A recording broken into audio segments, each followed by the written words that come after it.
Welcome back to Two Keto Dudes. I'm Carl Franklin from Connecticut in the United States, and I've recently started a ketogenic diet to take control of my metabolism. Yeah, g'day. I'm Richard Morris in Canberra, Australia. I've been on a ketogenic diet since April of 2014. When I started, I was very sick with complications from type 2 diabetes. Within 6 months of starting a ketogenic diet, all of my biomarkers of disease had disappeared. I also have type 2 diabetes. We're going to share the progress of my journey through ketosis and Richard's experience thriving for years in ketosis, and hopefully that might help a few people who are curious about this kind of dietary hacking. We're not doctors. We don't want to give anyone any medical advice, but we are keen to share our own experiences. We're actually both software developers, so we're not afraid of a little technical detail. We have done some research into our own deranged metabolisms and the science behind that, and we hope to share some of that research. Where possible, we intend to put links in the show notes to cite the research supporting any claims that we make. And you'll probably work out pretty quickly. We're both foodies. Yes, we love to eat and we love to cook. We're also going to share some of the great food that we can eat on this diet. And every episode, we both share a recipe for an essential keto meal that we eat regularly. So let's start podcast number 7, The Sweetener Show.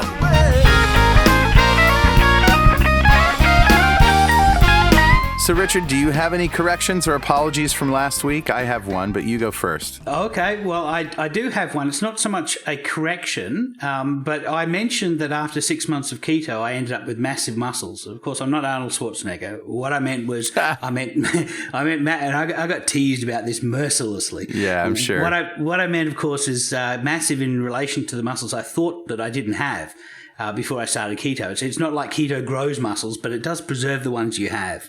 Okay, and my correction is that I mentioned last week that sugars like glucose and fructose trigger an insulin response, but really only glucose does. Yeah. Glucose raises insulin, but, table sugar is half glucose and half fructose, right? Yes, it is. It is. But fructose has another problem that's a sort of a 1-2 punch, that it goes right to fat. It gets converted directly to fat and does not get metabolized if your insulin level is high. So the glucose raises your insulin, and the fructose in table sugar just goes right to your belly. Pretty much, yeah. So we'll talk about that because fructose is one of the sweeteners that we're going to talk about today. Okay, let's get into it. First of all, we always like to say in the show, just what is ketogenic and how does it differ from other carb-restricted diets? Yeah, so I was asked this question today. What is the difference between keto and LCHF and low-carb and paleo? All different shades of the same thing. They're all carb-restricted diets. The Atkins diet is probably the most popular, or was the first big popular low-carb diet. Yeah, it is. And while the induction phase is essentially the ketogenic diet with more protein, the regular Atkins diet slowly introduces some carbohydrates and typically recommends you eat more protein than the ketogenic diet.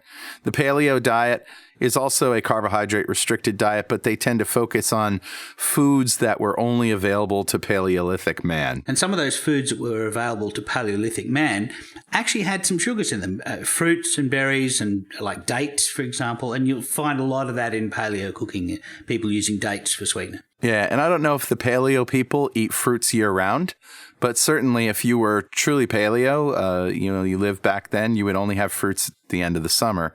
Yeah. So, there is that as well.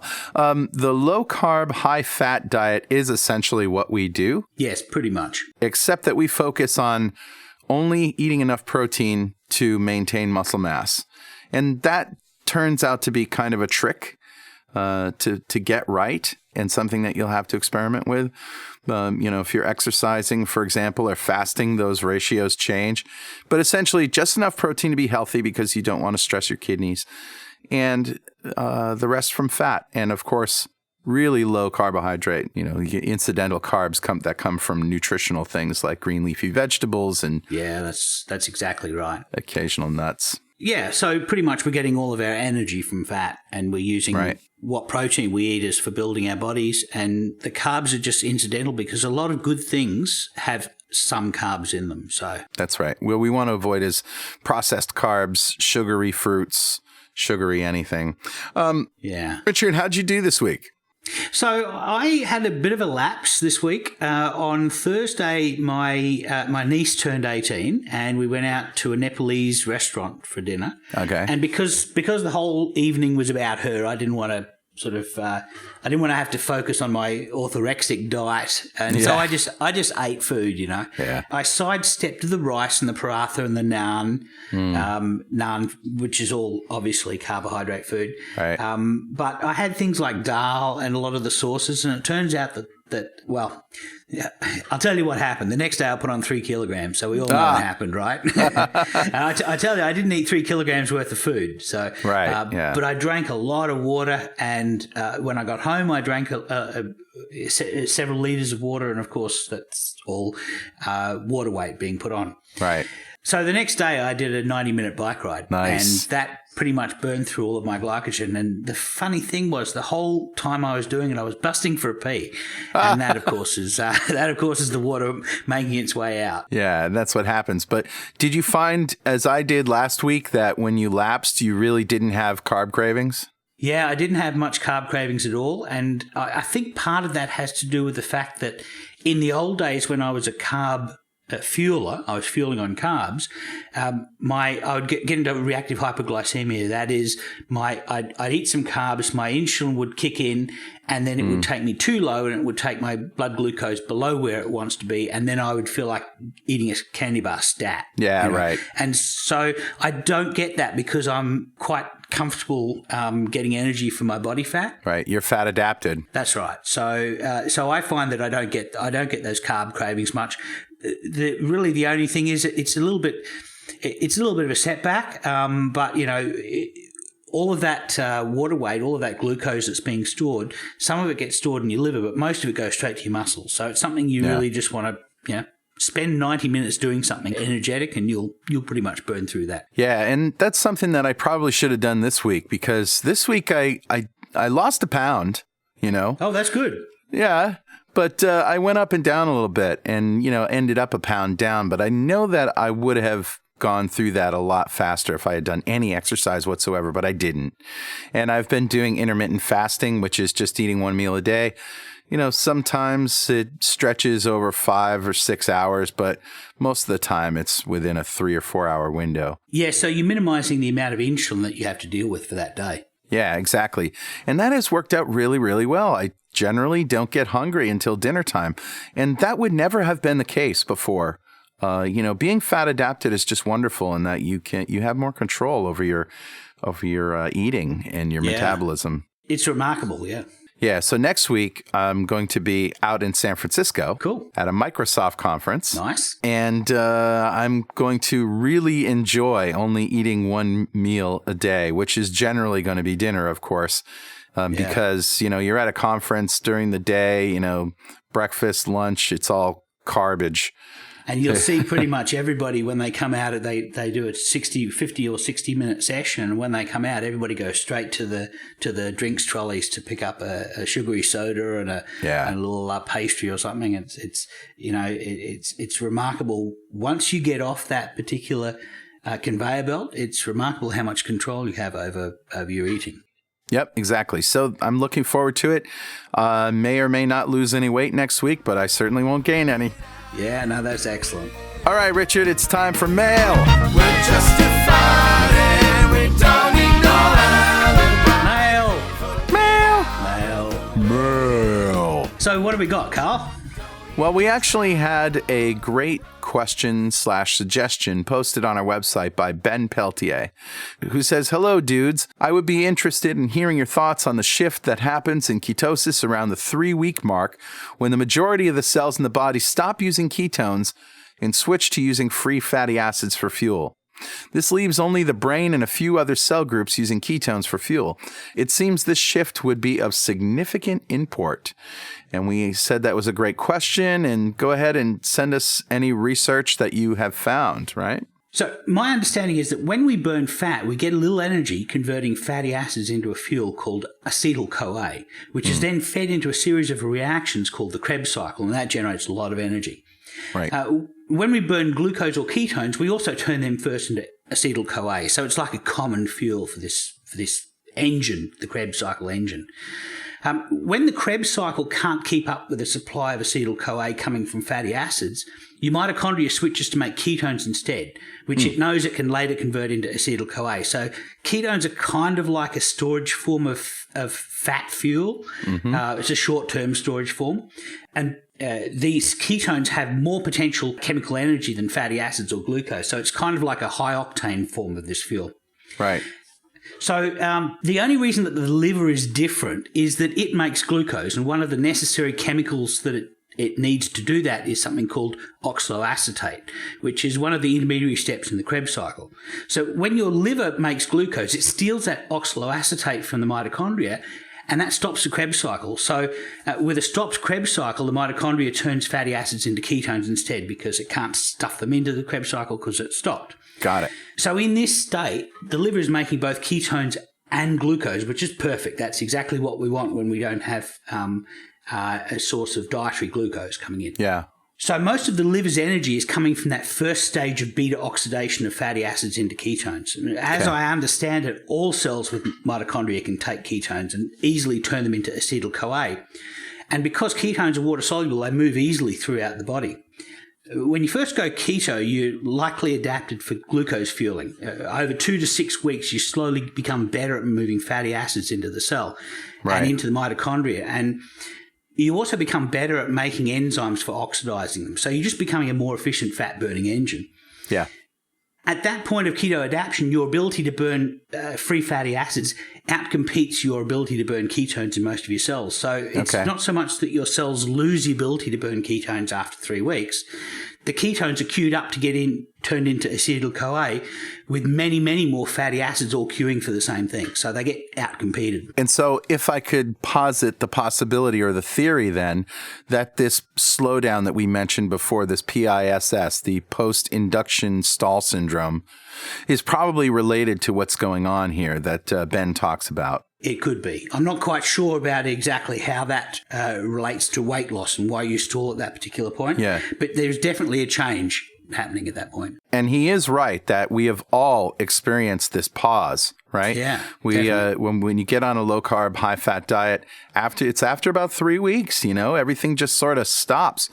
And in my case, and in yours too, we just sort of coasted along for a while, and then something happened and it started to drop. In my case, I did a 60-hour fast, and that really, really worked for me. Yeah, and basically you're just kicking it into gear. In my case, my weight went up a little bit, but I was determined to get through this. And I had this spectre of the drug that the doctor wanted to put me on that I really didn't want to go on, so I was really committed to making this diet work. Yeah. And as it turned out, that little bit of commitment leading into the whole process was very good. And I think a lot of people sort of, at that 3 week period, they give up. They maybe put on a little weight and they give up. Yeah. And I think that's the critical thing, is you need to lean into the process at that point. Yeah, very, very true. And you'll also find that you can do a fast after 3 weeks because you're more fat adapted. For me, I think it took about 6 weeks to become really comfortable with everything. And I think that was the point where I was the most fat adapted. Mm-hmm. I don't think I got much better at that point. Certainly by 3 weeks, I was better than week 1. Week 3 was definitely better than week 1. Yeah. All right. Now, we also got a comment which was left on another show. This is a software podcast that I do called .NET Rocks. And Richard Campbell, the other Richard. All right. He does these shows with me called Geeking Out with Carl and Richard, and we call them the Geek Out shows. And we talked about genetically modified food, GMO. Oh, interesting. Yeah. And right at the beginning of the show, I cited our show, Two Keto Dudes, and I talked about the ketogenic diet just a little bit. And then a loving listener concerned, that's the name he chose as an alias, he wrote the following. As a doctor, your talk on ketogenic talk really alarmed me. There is a reason ketogenic intervention is limited. actually rarely to never used. And I guess he's talking about in the medical profession. We cannot make this into a medical discussion, but at least tell your audience to test themselves for apolipoprotein expression before recommending ketogenic diets. A ketogenic diet is a surefire way to reduce the markers you mentioned, but it can destroy your health in the long run. Obviously, he's very alarmed about that. Yes, and I was very alarmed in reading it, and so I reached out to a couple of specialists in the field that I know of, and a couple of doctors as well, that to see if there was anything in their training that might coincide with this. So what I found is that there is a protein on the surface of lipoproteins called apolipoprotein, and it's used as the mechanism for binding with organs in the body to pass cholesterol and other lipids from inside the lipoprotein into the organ. So when you eat some fatty food, when it gets into your intestines, it passes the gut wall and it goes into these lipoproteins called chylomicrons, and they ferry it off to the liver and around your body, and then your liver makes lipoproteins called very low-density lipoproteins, VLDLs, and when it has too many lipids, it puts them into these VLDLs and it carts them around the body to be taken up by cells that are burning them or by fat cells. So and we don't want to confuse people. The VLDL, I know it sounds like LDL cholesterol, but this isn't quite the same thing, is it? No, it's the first lipoprotein particle that the liver makes, and then that overuse over time becomes intermediate IDL, and then that over time becomes LDL, and then that gets disposed of. Got it. Hopefully gets disposed of. And we'll do a whole podcast on lipoproteins and cholesterol down the road, because there's a lot to talk about there. So what I found was that some people have a genotype where they have one or two alleles on their DNA for making this ApoE, and this is a particular. There are 4 or 5 different kinds of APO for different lipoproteins, but this particular one is for. It's used in the brain. It's used to get cholesterol into the brain. It's used to get cholesterol into the liver. And it poses a risk for these people, the ketogenic diet? Well, no, it doesn't. What it does is for some people, when they eat a high-fat diet, they produce a lot of LDL. Okay. And doctors have traditionally thought of LDL as being the quote-unquote bad cholesterol. Correct. But of course, one of the things that the ketogenic diet does is it reduces your triglycerides. Which is really a marker of bad cholesterol, isn't it? That's right. And if your triglycerides are under 100 or under 1 millimole, under 100 milligrams per deciliter or under 1 millimole per litre, then your LDL cholesterol is generally large and fluffy. So this is a more benign form, and we've known about this since 1990. Right. It's the small, really high density small particles that cause the plaquing in the arteries, which we were talking about. And one of the markers for that is high level of triglycerides, because it basically works these things so hard and they can't get to be scavenged. And so they become hard and grizzled and grumpy little things. And those end up in the plaques in the wall of your arteries. And suffice it to say, we're going to have another show on cholesterol to go over all of this stuff, as you mentioned before. It's really interesting that when I had blood work done the last time and my cholesterol was high, and they just gave me an LDL versus HDL, ratio and those numbers. And I asked the doc, I said, so is there any subfractions of LDL they are versus, light and fluffy LDL versus small, dense LDL? Because we know that there are differences now. And the doc said, nope, it's all just one number. So they're not quite up on the latest research in terms of subfractions of LDL. No, and you can get a lipoprofile test that will tell you how large your LDL is. But one easy proxy for it is how much triglycerides have you got. Right. If you've got more than 100 milligrams per deciliter of triglycerides, you are keeping your LDLs out late, and they're getting small and oxidized and glycated, and all of the longer that these LDLs are working, the more likely they are to become small and dense. Now, there's 3 different kinds of alleles: ApoE, type 2, type 3, and type 4. And because you get one from your mother or one from your father, you can have 2-2, 2-3, 3-3, 3-4, or 4-4. And it's 4-4s that make a lot of LDL. That's one of the characteristics. We can talk about this a lot more later on. But so basically, we're not saying you should get a genetic test. What we're saying is you should look at your triglyceride levels and see if they come down.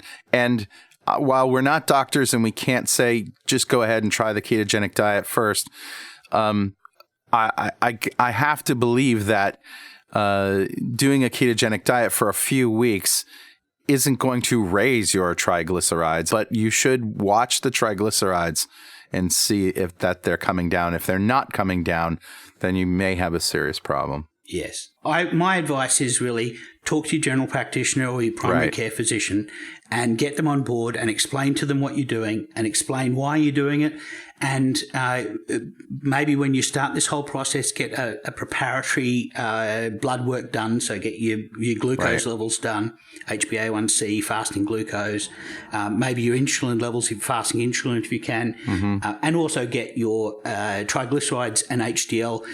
Yep. LDL is not too much of a worry, but it's nice to be able to see which direction it goes. But be aware that some people on a ketogenic diet, their LDLs go up and some their LDLs go down and some their LDLs stay flat. So we should talk about that a lot in another episode because we're here to talk about sweeteners, aren't we? Right. We're here to talk about sweeteners.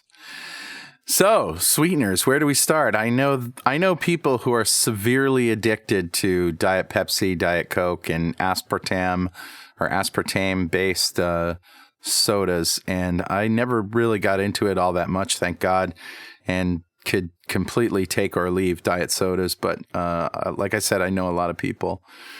Are there different types of artificial sweeteners? Can you categorize them in different types? Yes, you can. You can think of artificial sweeteners as non-caloric or non-nutritive sweeteners, but in a lot of cases, these are chemicals that have no relationship at all to a food. In one case, I think the first one was saccharin. It was invented in the 1800s by a gentleman who's making dyes, I believe, from petrochemicals. And so, he just happened to lick one of the chemicals that he just created. I don't know why you lick a chemical that you just created, but he did. I know. What was he thinking? And he found out it was insanely sweet. This poison. Exactly. So, so basically, and he found out it was extremely sweet. And so a lot of these things are some are up to 7,000 times sweeter than sucrose, table sugar. So, these are chemicals that really trick the taste receptors in the tongue. And they call these non-nutritive sweeteners, right? Non-nutritive sweeteners. So basically, in theory, they go straight through you. Some sugar alcohols have interesting effects. We'll talk a little bit about what the contents of your stomach or the contents of your gut will do with it. And the sugar alcohols we would call nutritive sweeteners versus the chemical ones. Yes, that's right. Okay. So the non-nutritive sweeteners are things like, and you would have seen them in the packets of artificial sweeteners. You would see the pink packet is saccharin. Its trade name is Sweetenlow. Right. And you might see a blue packet, which is the chemical in there is aspartame. Equal, NutraSweet, that kind of stuff. That's right. And then sucralose is the yellow one, and that's actually the one that I tend to prefer myself. I use sucralose a lot in my food because one of the things that it does is that it is extremely stable under heat. So you can use it for cooking and other things, which is very useful. Right. But we're both cooks, right? So we're probably used to cooking a lot with sugar, and there's a lot of physical properties separate from the flavor that we're going to miss without being able to use sugar in our foods. And so we'll talk a little bit about some of those. It seems to me in doing research on these non-nutritive sweeteners that they all have strange side effects, which and some of them have this weird trick that they play on your body that your taste buds get the signal that there's something sweet, but there's no calories. And that other studies have shown that in and of itself can cause interruptions in the normal metabolic cycle of sugar. But sucralose in particular has been shown to cause shrinking of the thymus gland and also enlargement of the liver and kidneys and atrophy of lymph follicles and spleen and thymus. Some weird stuff. Right. There was some statistical anomalies in those particular studies. They were in mice, so I'm not. And we all know, mice are not men. No, that's or right. women. Well, at least not this man. One of the things about sucralose is that when you eat a gram of sucralose, you expel a gram of sucralose in your urine. So we're not aware of any metabolic things that it does on the way through. It doesn't transform, but it certainly does affect. That's right. Okay, so there are actual sugars that you might see around the place that are used as artificial sweeteners. Okay. For example, fructose. Right. It used to be that diabetics were given fructose because it doesn't require insulin to metabolize. Right. But I highly recommend watching Robert Lustig's Fructose 2.0 video because he goes into exhaustive detail about the metabolism of fructose, and he has some of the world experts in fructose metabolism build for him the slideshows that he used in that presentation. So fructose is metabolized directly in the liver. It's not metabolized anywhere else. It can't really be used like glucose everywhere in the body. It's just used in the liver. It's turned into fat and stored locally, and there's no off switch with fructose. So your body is not aware that it's getting calories, but it is getting calories. And so there's a lot of things wrong with fructose. It's not really a good artificial sweetener because it's essentially just another simple sugar. One of the problems that we have with sweeteners is that we respond to things that are sweet with a very, very visceral reaction. And this is this is why your friends who can't not have diet sodas are the way they are, because they're used to that sweet experience. Yeah. And it's interesting. The brain can actually notice that you're eating something sweet and tell the pancreas produce some insulin, even though you're not producing any glucose. So what that actually does is that the pancreas produces the insulin. There's no glucose ends up going into your bloodstream, and all of a sudden your blood glucose goes down because there's insulin but no glucose, and now you need to eat something more. And so it's quite possible that somebody has a diet soda and then wants to have a donut with it, So yeah, that's very true. And you see these people all the time, who go through a McDonald's, Burger King, fast food or whatever, and they get all this crap, and then they get a big Diet Coke. Yeah, it's kind of like, all right. It's like giving him permission. I've been really good on the soda, so I might just supersize my fries. Yeah. Sugar alcohols are interesting. And if you've been listening to the show, you know that I did an experiment with maltitol and it whacked me right out of ketosis, but it's very sweet and very sugar-like. People love erythritol. That's another one. I find it to be almost too minty. I don't know. There's like a minty aspect to it. And also the erythritol granules that I had didn't melt all that much. I tried making chocolate with it. Didn't work. Yeah, no, the interesting thing about erythritol is that it has an exothermic reaction. So that as it touches your tongue, it draws heat away from your tongue. So it feels cold. And that's it. It's cold. Yeah, that's what it is. It's cold. So that's why it feels like menthol, like a mint kind of reaction. Yeah. And so I've had a lot of success with a blend of erythritol and stevia. And stevia, of course, is a natural product. It comes from a leaf. It's been used in South America for thousands of years and made its way into the Western diet in, I would say, the 70s or so. And just people do not like stevia so much because it has a bitter aftertaste. And there are ways that you can combine that with other things to get rid of the bitter aftertaste and use it in smaller amounts. But I've found that the sweet leaf drops are pretty good and not very bitter. But okay, go ahead, continue. So I actually have an interesting reaction with stevia. You were saying you have a reaction with erythritol. My reaction with stevia, actually, let me first mention, I've mentioned before that I have a reaction with coriander leaf. Yeah, that's right. It overwhelms my palate and makes if there's a little bit of coriander leaf, the entire meal tastes soapy. I have a similar problem with stevia. I used to have a stevia plant, and I used to chew on a stevia leaf and a mint leaf together instead of chewing on a sugar-free chewing gum. But I had a really funny aftertaste with the stevia. My hypothesis is I have a similar reaction to stevia as I do with coriander leaf. So stevia, I find with erythritol, there's a commercial product called Truvia in America. Truvia, yeah. Yeah, and in Australia it's called Sun Crystals, and it's erythritol and stevia crystals, and I find they're very good. I can get a toffee out of those. I do toffee macadamia nuts with that. So I have a story about Truvia. I bought a big bag of that stuff, and I thought it was awesome.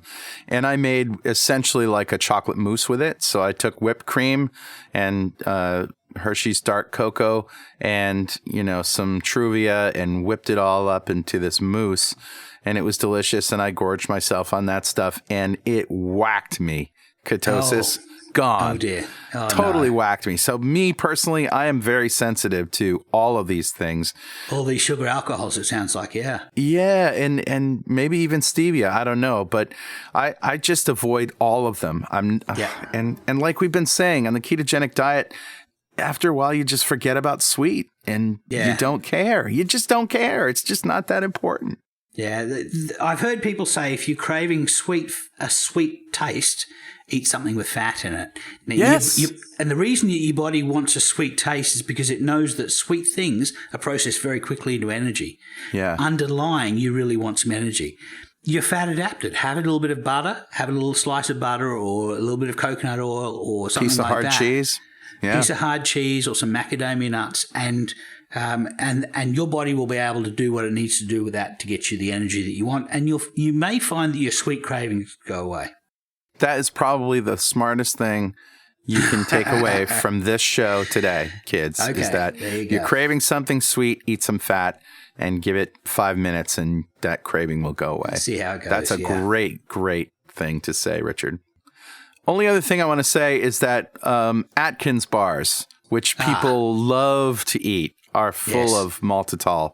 Yes. And Russell Stover has a line of sugar-free chocolates and candies and things that you can get in your local drugstore or whatever, your grocery store.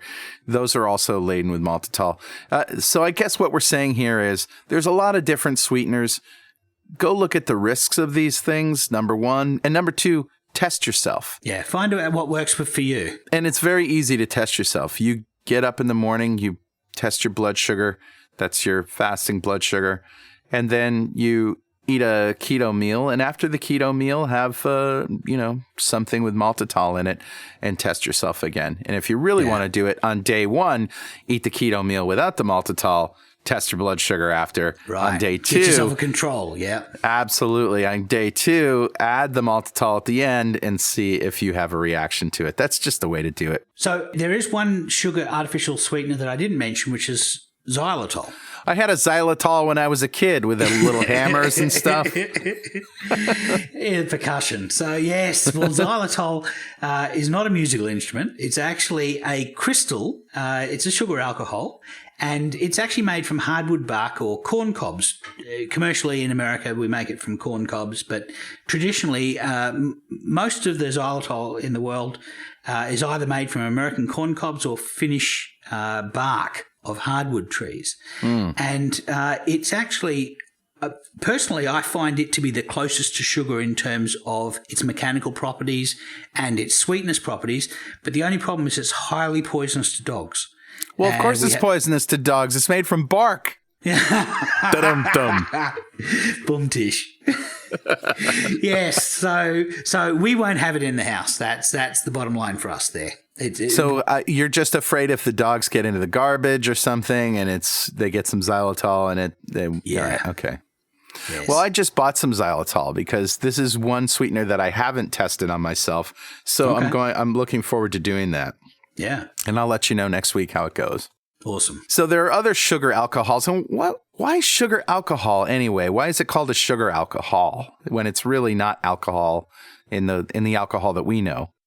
Well, it has an OH molecule moiety at the end of it, so as does ethanol, and so it is mostly a sugar with a little alcohol tail on it. So that's why. So anything that ends in "all," you can probably consider a sugar alcohol. That's right. Erythritol, xylitol, sorbitol. That's it. Glycerol. What happens is that we lack the enzymes to turn that into glucose.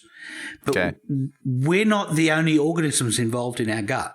We actually have a large biome of organisms in our gut, and some of them may well be able to metabolize these things. And so as far as the human is concerned, these things are like fiber. They are carbohydrate. We can't metabolize them. They go straight through us. But our gut biome, the bacteria in the gut, some of them are able to metabolize them. Some of them will metabolize them into methane and and short chain fatty acids like butyrate, we know that they metabolize it into methane because we know that some certain fibers will give us the wind, So it's my thought that, most people will experiment with sweeteners during the first few weeks of a low carb, high fat diet, simply because they're looking for that. They're still looking for that sweet. And after a fast, after you do IF, intermittent fasting, for a long time, you're just going to lose those cravings, and this stuff gets more and more sort of distasteful to you. And I think that's good. I think that's the goal. Everybody should think of, eliminating them altogether. And if you can live your life without them, do so. That's what I think. Because anything that is made in a laboratory, I just don't think is good for you. I just can't imagine. Yeah, I'm a little bit less skeptical about laboratory foods, but I worry that we tend to see something like that's a leaf and say, well, that's natural, so it must be good for you. But arsenic's also natural and good for you. Hemlock, yeah. And in fact, arsenic is an essential mineral in extremely small amounts, and anything more than that is deadly. So it's really crazy. Yeah. All right, I think it's time for recipes. You say you're due for a little Recipes. Recipes. Recipes. What have you got for us, Carl? What I have is very simple. I love Brussels sprouts. Oh, no. Now, when I was a kid, my mommy and daddy made me Brussels sprouts by steaming them. No salt, no fat, just steamed little cabbages. And Nasty. I said, yuck. But that's what my perception of Brussels sprouts was. Then I went to a steakhouse and I said, what the heck? Let's get some Brussels sprouts. And what they did at this steakhouse was cut them in half, a little olive oil, a little salt in the broiler, blasted in the broiler so that nice. So they got crispy. The leaves became brown and crispy and oily, like potato chips. Oh, really? Oily, like really crispy and good. And I said, oh, I love Brussels sprouts. So that's the simple recipe. Just cut them in half, some olive oil, some salt, throw them in there. Now, my friend Richard Campbell, who I cited in the .NET Rocks Geek Out show, he likes to put chopped hazelnuts in there.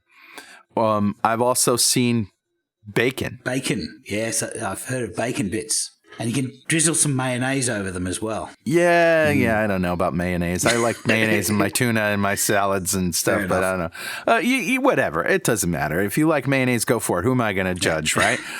But I recently had at a steakhouse shaved Brussels sprouts. Oh. So these are sort of chopped like coleslaw, or shaved in a mandolin maybe. Yeah.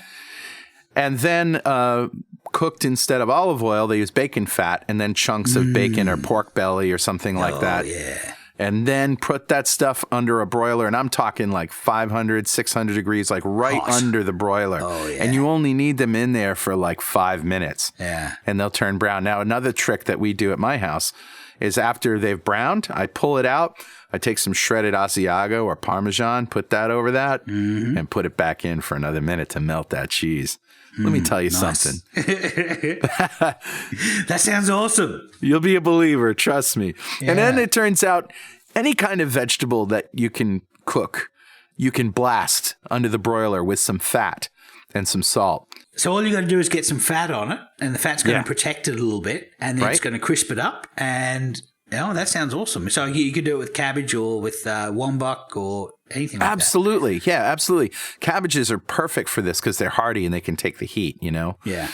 And then you could do it with peppers, you could do it with mushrooms, you could do it with any kind of veggie, get a little salt, get a little fat and blast it. And the flavor of the vegetable comes right out and knocks you out. It's great. I'm going to try that this week. That's it. What do you got? Awesome.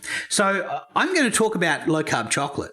Today we're actually recording this on Easter Sunday. So and in fact I wrote a blog post on my blog easylowcarb.com a year ago, Easter 2015, and it's about making low carb chocolate. And My blog post goes into way more detail than you would ever need, of course, about the process of making chocolate. Yep. But the essence of chocolate is that you're getting the fat from the cacao, and you're getting the cocoa mass from the cacao, and you're getting something sweet. And those three things together make chocolate. Now, most chocolate manufacturers use sugar for the something sweet, and we obviously don't want to do that. We're quite happy to have fat. We're quite happy to have the cacao butter. I mean, that's the fat. And there's a few carbs in the cacao mass, the cocoa. You could add cocoa to another fat like coconut oil if you wanted to, but the best chocolate is made with cacao butter. Yeah. So, and I've got more than enough detail on the blog post about where you get cacao butter and difference between Dutch and non-Dutch cacao mass.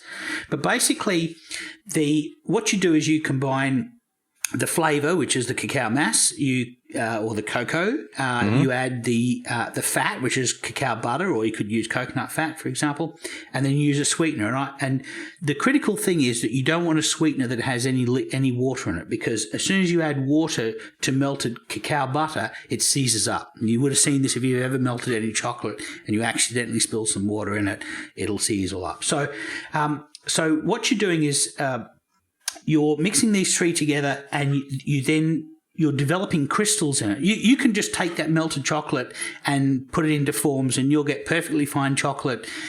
If you have it in the fridge for a couple of days, it'll get a white bloom on it, and it'll be soft and chewy. It won't be hard and crisp. But if you really want to make the best chocolate, you want to temper your chocolate.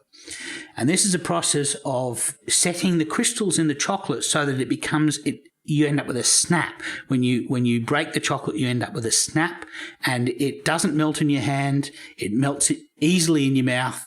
And so there's 6 different kinds of crystals in chocolate. And what we're trying to do is and each melts at a different temperature.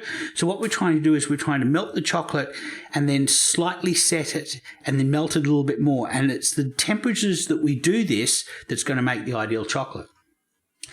And generally the process is that you want to get it over about 36 degrees, and that's going to melt the chocolate. So you've mixed the three things together, and maybe you put it into a vacuum sucked bag, and maybe you're using a sous vide to melt your chocolate, for example. And then you get it over 36 degrees, and that's going to melt the chocolate. And I get it up to about between 36 and 38, and that's basically going to melt all of the crystals and allow them to recrystallize. And then what you want to do is you want to drop it to 27 degrees, and that's going to crystallize the type 4 and type 5 crystals. And those are the ones that we want to have a fully tempered chocolate. Traditionally, what people do is that they use a marble to temper their chocolate, which is basically a large slab of marble. It's a large thermal mass, and it basically keeps the temperature. So you basically pour your melted chocolate over the top of that, and then swish it around with a palette knife until it just starts to set, and then you melt it a little bit, and then you basically take it back up to 32 degrees, and then that's your melted chocolate that's perfectly tempered. You're a chocolate scientist, my friend. That is crazy. I know it is weird science, but when you get a perfectly tempered chocolate, it is awesome. We will use these. We'll basically take a macadamia nut. We might put it in some erythritol, in some melted erythritol to get a candied macadamia nut. Drop it into a mold. Drop some chocolate on top of that. Leave it to set, and we'll end up with a perfect keto, low carb, almost no carb. The only carbs involved are in the nut and in the cocoa. Yeah, and it's a little fat bomb. It's mostly fat. This is a really good thing to have in your fridge for when the munchies hit. Right. Now, of course, you need to find the sweetener that works for you. And as Carl said, maybe you don't want it. Maybe you want to try and get sweet foods out of your life. But some days, like Easter Sunday, it's nice to have a few chocolates around. So that's my recipe today. Yeah, rock on. And you should go to my blog to find out all of the details about that. And that's easylowcarb.com, easylowcarb.com. That's it, yeah. Richard, that's a show. Awesome. Dare I say it was pretty sweet. I'll see you next week, Carl. Yeah, and we'll see you, dear listener, next time on Two Keto Dudes.